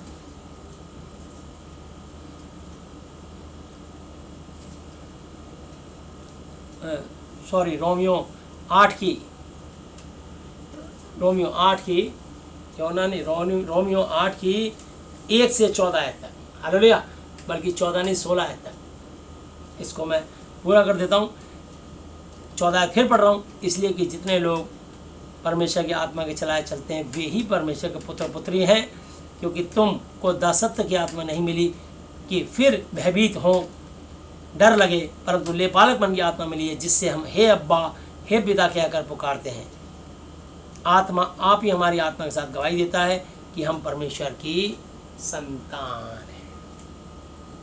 यदि उसकी आत्मा के अनुसार चलते तो अन्यथा नहीं। ध्यान रखना इस बात का। हालेलुया। ध्यान से वचन को बड़ा ठहर के पढ़िएगा। आते हैं वापस 1 कोरिन्थी 14 अध्याय और उसकी 4 आयत। जो अन्य भाषा में बातें करता है वह अपनी ही उन्नति करता है, परंतु जो भविष्यवाणी करता है वो कलीसिया की उन्नति करता है। मैं चाहता हूँ कि तुम सब अन्य भाषाओं में बातें करो, परंतु ज़्यादातर यह चाहता हूँ कि भविष्यवाणी करो, क्योंकि यदि अन्य भाषा बोलने वाला कलीसिया की उन्नति के लिए अनुवाद न करे तो भविष्यवाणी करने वाला उससे बढ़कर है। इसलिए भाइयों, यदि मैं तुम्हारे पास आकर अन्य भाषा में बातें करूं और प्रकाश या ज्ञान या भविष्यवाणी या उपदेश की बातें तुमसे ना कहूं तो मुझसे तुम्हें क्या लाभ होगा। इसी प्रकार यदि निर्जीव वस्तुएं भी जिनसे ध्वनि निकलती है, जैसे उदाहरण के तौर पे बांसुरी, फूंक मारने से आवाज़ ध्वनि निकलती है, जिस तरह की आवाज़ निकालना चाहो वैसा गाना निकाल देती है, या बीन तो सपेरे बजाते हैं, बीन जैसी धुन निकालना चाहो वैसी धुन निकलती है। यदि उनके स्वरों में भेद ना हो तो जो फूंका या बजाया जाता है वह क्यों कर पहचाना जाएगा। जैसे तुरई फूंकी जाएगी, परमेश्वर के आगमन से पहले तुरई फूंकी जाएगी, है ना, आखिरी नरसिंगा फूंका जाएगा। हालेलुया। तो इसलिए वो नरसिंगा फूंका जाएगा तो पहचान जाएंगे कि परमेश्वर का माधव आगमन आने से पहले नरसिंगा फूंका जा रहा है। पूरे सौरमंडल में ध्वनि सुनाई देंगी। हालेलुया। तो नरसिंगे फूके जाएंगे। तो और यदि तुरही का शब्द साफ ना हो तो कौन लड़ाई के लिए तैयारी करेगा। हालेलुया। जब जिस वक्त सारे फौजी आराम से सो रहे होते हैं, लेकिन जैसे उनको पता होता है कि दुश्मन ने अटैक कर दिया तो एक खतरे का सायरन होता है। कोयले की खान में भी खतरे का सायरन होता है। और जब भी अगर देश में मार होते, यहाँ हमारे इधर भी खतरे का सायरन लगा होता है। बैंक में भी अगर डकैती बढ़ जाए तो वहाँ भी खतरे का सायरन लगा होता है। हूटा वो सीधा थाने बसता है। तो वो समझ जाते हैं कि कुछ खतरा है यहाँ पर। उनको खबर आती है, तुरंत सब वहाँ पर पहुँच जाते हैं कि क्या कारण है कि यहाँ से हॉर्न बजाए, कारण क्या। तो अगर जब फौजियों को सायरन बजता है तो सारे फौजी जैसी भी हालत में होते तुरंत अपनी बंदूक उठा के जिस भी हालत में खटाक एकदम पहुँच जाते हैं। भागते भागते फौजी तैयार हो जाता है, क्योंकि उसे पता है अब खतरा, सेना ने सामने धावा कर दिया, हमला कर दिया। तो वो हूटर पहचानते हैं खतरे का सायरन। यहाँ लिखा है, ऐसे तुम भी यदि जीभ से साफ साफ बातें ना कहो तो जो कुछ कहा जाता है वह क्यों कर किस प्रकार समझा जाएगा। अगर मैं ऐसी भाषा बोलूं, स्वर्गीय भाषा में तुमसे बात करूं, तुमको आती नहीं है, और फिर वो उसका कोई फायदा नहीं है। स्वर्गीय भाषा कब बोलनी है? जब आप परमेश्वर के साथ अकेले में एकांत में होते हो या अपनी मंडली में होते हो और उसमें से भी सब लोगों को अन्य भाषा आती है, तब अन्य भाषा में बात करनी है। ये नहीं कि स्टेज पे खड़े होकर के पब्लिक को दिखा रहे हैं कि मैं अन्य भाषा में बात कर रहा हूँ। यहाँ अन्य भाषा में बात करने का समय नहीं है। क्या दिखाना चाहते हैं कि मेरे पास कुछ और भी है परमेश्वर का थोड़ा? गलत। लिखा है, तुम तो हवा से बातें करने वाले ठहरोगे। जगत में कितने ही प्रकार की भाषाएं क्यों ना हो पूरे सौरमंडल में, परंतु उनमें से कोई भी बिना अर्थ की ना होगी। चाहे पंछियों की, चाहे पशुओं की, चाहे मनुष्यों की, किसी भी लैंग्वेज में सब बातों का कोई ना कोई अर्थ है। तो तुम्हारे समझ नहीं आ रहा है? आदिवासी लोग, गील लोग, नेपाली लोग, मणिपुरी लोग, अफ्रीकन लोग, चाइनीज लोग, जापानी लोग, पंजाबी लोग, हरियाणवी लोग, बिहारी लोग, गुजराती लोग, सबकी अपनी अपनी एक लैंग्वेज है। राजस्थानी लोग तो सब अपनी लैंग्वेज में बात करते हैं और वो बिना अर्थ की नहीं है। चाहे इंग्लिश में, चाहे किसी भी चीज़ में, स्पेनिश में, चाहे उर्दू में, वो हर भाषा का अर्थ है, बिना अर्थ की कोई भाषा नहीं है। तो परमेश्वर चाहते हैं कि आप सीखो कि कैसे बात करनी है। तो यहाँ लिखा है, इसलिए कि यदि किसी भाषा का, जगत में कितने प्रकार की भाषाएं क्यों ना हो, परंतु उनमें से कोई भी बिना अर्थ की नहीं होगी। इसलिए कि यदि मैं किसी भाषा का अर्थ ना समझूं तो बोलने वाले की दृष्टि में मैं परदेसी ठहरूंगा और बोलने वाला मेरी दृष्टि में परदेसी ठहरेगा। अगर मैं यहाँ पे जाके मद्रास में अगर हिंदी बोलूँ तो वो जान जाएंगे ये परदेसी, और वो मद्रास से आके यहाँ हिंदी बोलेगा, मलयाली बोलेगा, तो मैं जान जाऊँगा ये परदेसी है। उसको मेरी बात नहीं समझ आएगी, मेरे को उसकी समझ नहीं आएगी। फिर वो इशारे से बोलेगा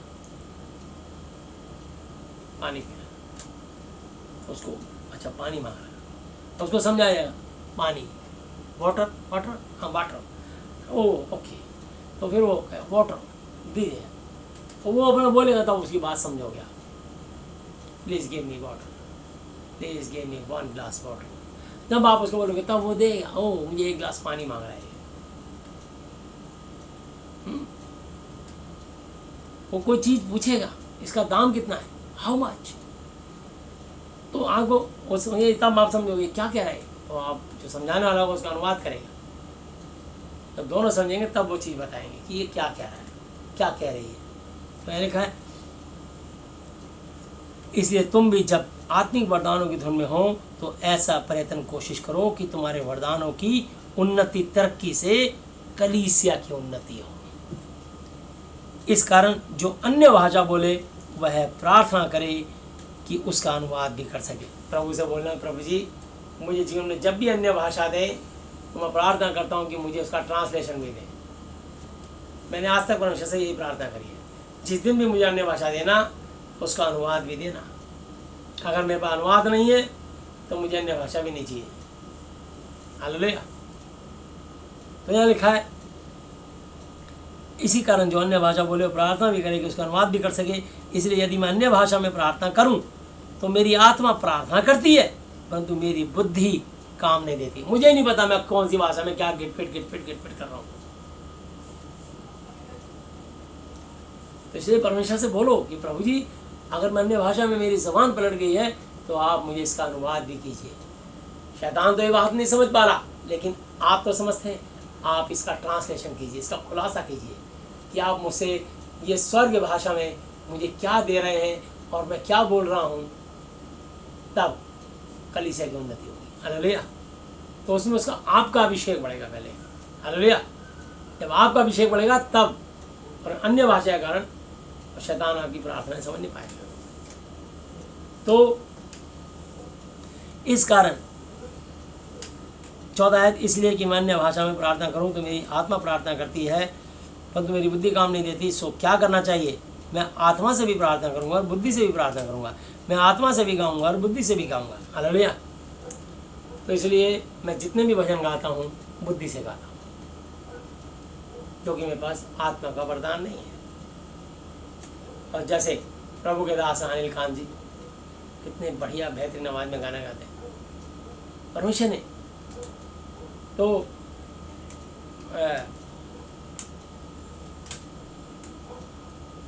भाई वो बहुत अच्छे अच्छे सिंगर हैं, गुड्डू कवाल। हालेलुया। तो विजय बेनेटिक, मतलब परमेश्वर को वरदान भी है। आप झूम उठोगे, आपकी आत्मा, आप आनंद से नाचने लग जाओगे, आप रुक नहीं पाओगे। आपकी आत्मा परमेश्वर के वचनों से कूदने लग जाएगी, नाचने लग जाएगी। परमेश्वर के आत्मिक वचन, हालेलुया, ये है उनकी आत्मा से गाते हैं। और जब वो गाते हैं तो वहाँ ऐसा समा बन जाता है कि उनके भजन गाने से ही कितने लोग चंगाई पाते हैं, कितने लोग आत्म विभोर होकर नाचने लगते हैं, कितने लोग खुशी से, प्रसन्नता से, उनकी आत्मा जब अंदर से प्रसन्न होती है तो शरीर फुदकने लगते हैं। हालेलुया। ये है आत्मा का। और मैं तो सिर्फ प्रभु बस एक लाइन आई, एक लाइन गा दी, ये बुद्धि से गाता हूँ, क्योंकि मेरे पास भजन का वरदान नहीं है, इसलिए मैं भजन पे ध्यान नहीं। शिक्षा का वरदान दिया, शिक्षक पहले, तो मैं इसलिए चंगा करने का वरदान, जो वरदान दिया है प्रभु, उस वरदान को मैं इस्तेमाल करता हूँ पूरी सच्चाई खराई से और फ्री ऑफ कॉस्ट। हालेलुया। कोई चार्जेस नहीं उसका, जो परमेश्वर देता है उसमें आनंदित हो। तो यहाँ लिखा है, नहीं तो यदि तू आत्मा ही से धन्यवाद करेगा तो फिर अज्ञानी तेरे धन्यवाद पर आमीन क्यों कर कहेगा, इसलिए कि वह नहीं जानता कि तू क्या कहता है। तू तो भली भांति से धन्यवाद करता है परंतु दूसरे की उन्नति नहीं होती। मैं अपने परमेश्वर का धन्यवाद करता हूँ, मैं तुमसे अधिक अन्य भाषा में बोलता हूँ। हालेलुया। पौलुस कह रहा है, मैं तुम सबसे ज़्यादा अन्य भाषा में बातें करता हूँ परमेश्वर से। हालेलुया। पर इतनी सब मैंने अन्य भाषा में बातें करता हूँ परमेश्वर से, स्वर्गीय भाषा में बातें करता हूँ, और परमेश्वर का आत्मा मुझे प्रकाशन देता है और मैं इसको लिखता हूँ हिंदी में साफ साफ। हालेलुया। तो आज ये हिंदी में तो मैं मिला, पता नहीं कौन कौन सी भाषा में उस समय लिखा होगा। तो मैं आपको बताना चाहता हूँ, पवित्र आत्मा जी ने इसका अनुवाद, ट्रांसलेशन करवा दिया। लेकिन देखो यहाँ पौलुस जी क्या लिख रहे हैं, क्या लिख रहा पौलुस प्रभु का दास। तो कहते हैं, परंतु कलीसिया में अन्य भाषा में 10,000 बातें कहने से यह मुझे और भी अच्छा जान पड़ता है कि औरों को सिखाने के लिए बुद्धि से 5 ही बातें क्यों, सिर्फ 5 बातें। 10,000 भाषा में अन्य भाषा बोले जा रहा हूँ, बोले जा रहे हैं। पागल कहेंगे लोग, पता नहीं क्या घटपट कर जा रहे हैं। कोई तुम्हारे पे आमीन नहीं बोलेगा। और मैं किसी भी ऐसी, जिस भाषा मुझे समझ नहीं आती, मैं उसकी प्रार्थना पे मैं कभी आमीन नहीं बोलता। जो भाषा मुझे समझ आती है उसी में आमीन बोलता हूँ, नहीं तो मैं ऐसे आमीन नहीं बोलता। मुझे समझ में आनी चाहिए। अब मलयाली में क्या प्रार्थना करी, सही करी गलत करी, मुझे क्या पता, मैं आमीन नहीं बोलूँगा। मुझे समझ आनी चाहिए भाई। तो यहाँ लिखा है, हे भाइयों, तुम समझ में बालक ना बनो तो भी बुराई में तो बालक रहो, परंतु समझ में सियाने बनो। व्यवस्था में लिखा है कि प्रभु कहता है, मैं अन्य भाषा बोलने वालों के द्वारा और पराये मुख के द्वारा इन लोगों से बातें करूँगा तो भी वो मेरी नहीं सुनेंगे। हालेलुया। तो परमेश्वर पराये मुख से बातें करेगा, यानी मैं हिंदी में प्रचार करूँगा तो इसका कोई अनुवाद करके मलयाली में वहाँ के लोगों को ट्रांसफ़र कर देगा। मैं हिंदी में प्रचार करूँगा तो लोग उसको पंजाबी में, नेपाली में, मणिपुर में, चाइनीज़ में, जापानीज़ में, अंग्रेजी में, स्पेनिश में, अलग अलग भाषा में उसको प्रचार करा देंगे। तो परमेश्वर कहता है, इसलिए अन्य भाषाएं विश्वासियों के लिए नहीं परंतु अविश्वासियों के लिए चिन्ह, साइन है। और भविष्यवाणी विश्वासियों के लिए नहीं परंतु अविश्वासियों के लिए नहीं परंतु विश्वासियों के लिए साइन, चिन्ह है। सो यदि कलीसिया एक जगह इकट्ठी हो और सब के सब अन्य भाषा बोले और अनपढ़े या अविश्वासी लोग भीतर आ जाएं तो क्या हुआ, तुम्हें पागल ना कहेंगे? कहेंगे सारे पागल हैं, ये तो पता नहीं क्या घुटपुट अन्य भाषा में हैं, क्या बोल रहे हैं, एक ही शब्द को बार बार दोहरा रहे हैं। पर आगे उन्हें सिखा रहे हैं। परंतु यदि सब भविष्यवाणी करने लगे तो और कोई अविश्वासी या अनपढ़ा मनुष्य भीतर आ जाए तो सब उसे दोषी ठहरा देंगे और परख लेंगे और उसके मन के भेद प्रकट हो जाएंगे और तब वह मुंह के बल गिरकर परमेश्वर को दंडवत करेगा और मान लेगा कि सचमुच परमेश्वर तुम्हारे बीच में है। हालेलुया। अगर उस आने वाले व्यक्ति के साथ अगर पवित्र आत्मा तुम्हारे साथ है तो पवित्र आत्मा बता देगा घुसते कि इस आदमी ये यहाँ पर क्यों आया है, इसके मन की मुराद क्या है, इसका बच्चा खो गया है, ये इसलिए यहाँ पर आया है, तेरा बच्चा 1 हफ्ते से खो रखा है, इसलिए तू आया है यहाँ पर, जा तेरा बच्चा फलां जगह पे है, वहाँ जाके फिर उस घर में ठहरा हुआ है, ये उसका एड्रेस है। वो मुंह के बल गिर के दंडवत करेगा कि सचमुच इन्होंने मेरे दिल की बात जान ली, मैं यही तो प्रॉब्लम लेके आया हूँ, उन्होंने मेरा खोया बच्चा बता दिया। और जब वो मिल जाएगा तो सचमुच मान लेगा कि तुम्हारे बीच में परमेश्वर है और गिर के तुमको दंडवत करेगा। पर अन्य भाषा बोले जा रहे तो तुम पागल क्या है, क्या लिखा है। इसलिए भाइयों क्या करना चाहिए, जब तुम इकट्ठे होते हो तो हर एक के हृदय में भजन या उपदेश या अन्य भाषा या प्रकाश या अन्य भाषा का अर्थ बताना रहता है। सब कुछ आत्मिक उन्नति के लिए होना चाहिए।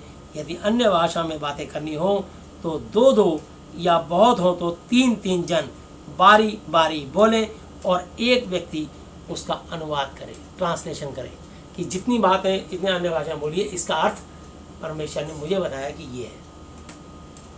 हालेलुया। तो अगर अर्थ बताने वाला ही नहीं है तो ऐसी भाषा बोलने का क्या फायदा। हालेलुया। तो परंतु यदि अनुवाद करने वाला ना हो तो अन्य भाषा बोलने वाला कलीसिया में शांत रहे और अपने मन से और परमेश्वर से बातें करे। भविष्यताओं में से 2 या 3 बोलें और शेष लोग उनके वचन को परखें। परंतु यदि दूसरे पर जो बैठा है कुछ परमेश्वरीय प्रकाश हो तो पहले चुप हो जाए, क्योंकि तुम सब एक एक करके भविष्यवाणी कर सकते हो ताकि सब सीखें और सब शांति पाएं। और भविष्यताओं की आत्मा भविष्यताओं के वश में है, क्योंकि परमेश्वर गड़बड़ी, डिस्टर्बेंस का स्पिरिट नहीं, गड़बड़ी का नहीं, परंतु शांति का कर्ता, क्रिएटर है, जैसा पवित्र लोगों की सब कलीसियाओं में है। हालेलुया। तो प्रभु यीशु मसीह जी अब तक के अपने जीवित वचन में पढ़े समझाने पर हम में से प्रत्येक को बहुत ऐसा आशीष दे। आमीन।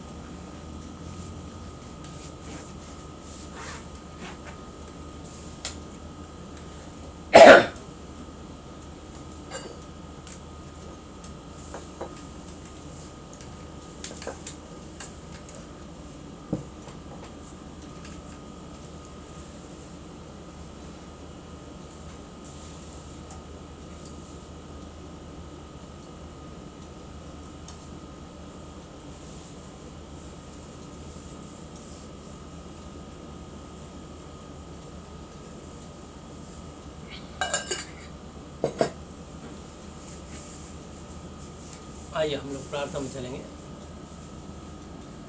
हालेलुया। जो लोग मेरे पीछे प्रार्थना करना चाहें वो प्रार्थना कर सकते हैं स्वेच्छा से। यदि वो परमेश्वर के साथ अपना बेटा और बेटी का रिश्ता बनाना चाहते हैं तो हालेलुया।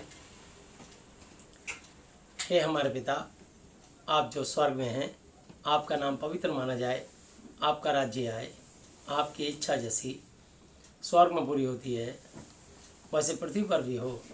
हमारी दिन भर की रोटी आज हमें दें, और जिस प्रकार हमने अपने अपराधियों को क्षमा किया है वैसे ही आप भी हमारे अपराधों को क्षमा करें, और हमें परीक्षा में ना लाएं परंतु बुराई से बचाएं, क्योंकि राज्य और पराक्रम और महिमा सदा ही आपके हैं। मेरे प्रभु यीशु मसीह जी के नाम से आमीन। हालेलुया।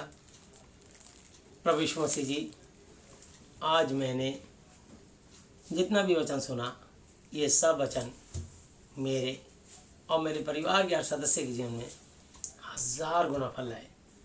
प्रभु यीशु मसीह जी, मैं आपसे विनती प्रार्थना निवेदन करता हूँ कि आप मुझे और मेरे परिवार के हर सदस्य को मानसिक चिंताओं से, आर्थिक समस्याओं से, शारीरिक बीमारियों से और हर तरह की अशुद्ध आत्माओं से,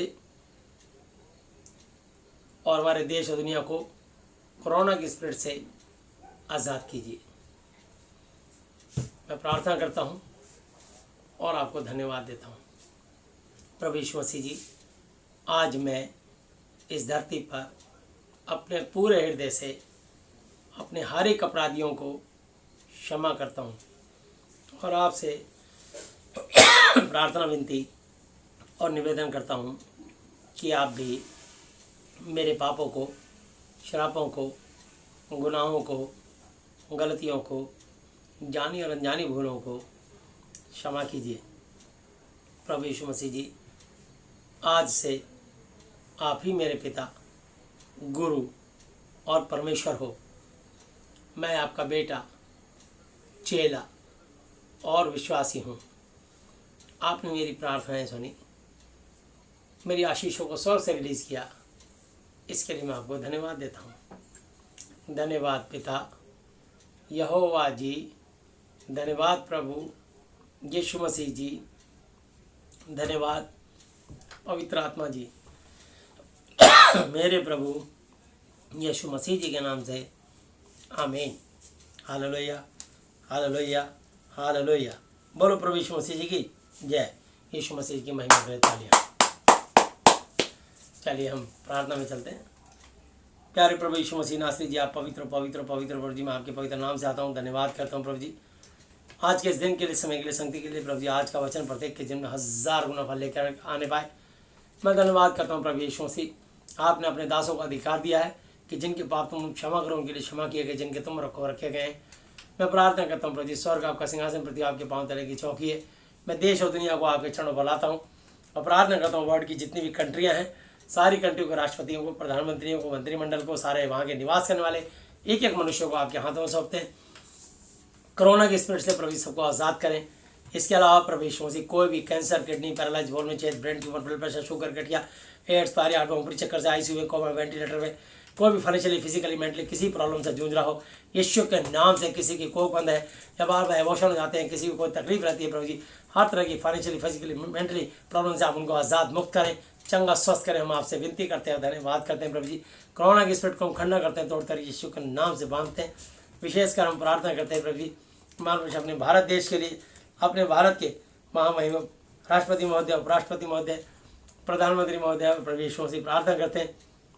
महान बेशर गृह मंत्री, रक्षा मंत्री और प्रभु विदेश मंत्री और प्रभु यीशु मसीह, महान बेशर ट्रांसपोर्ट मिनिस्टर, हेल्थ मिनिस्टर और प्रभु पेट्रोलियम मिनिस्टर, प्रभु यीशु से हम प्रार्थना करते हैं। रेल मंत्री, कृषि मंत्री, जितने भी मंत्रीगण हैं सारे मंत्रियों को और सारे लोकसभा राज्यसभा के एमपीओं को, जितने ही प्रभु जल सेना, थल सेना, वायु सेना अध्यक्ष, चीफ मार्शल हैं, उनको, उनके परिवारों को, उनके परिवार के एक जन को, उनकी फोर्सेस जितनी भी प्रभु जी सारी सीमाओं पे तैनात रहती है दिन रात, उन सबको, उनके परिवार को आपके लहू में डालते हैं। प्रत्येक को कोरोना से आज़ाद करें, चंगा स्वस्थ तंदुरुस्त रखें और उनको हर तरह की बीमारी से, हर तरह की अशुद्ध आत्मा से आज़ाद रखें।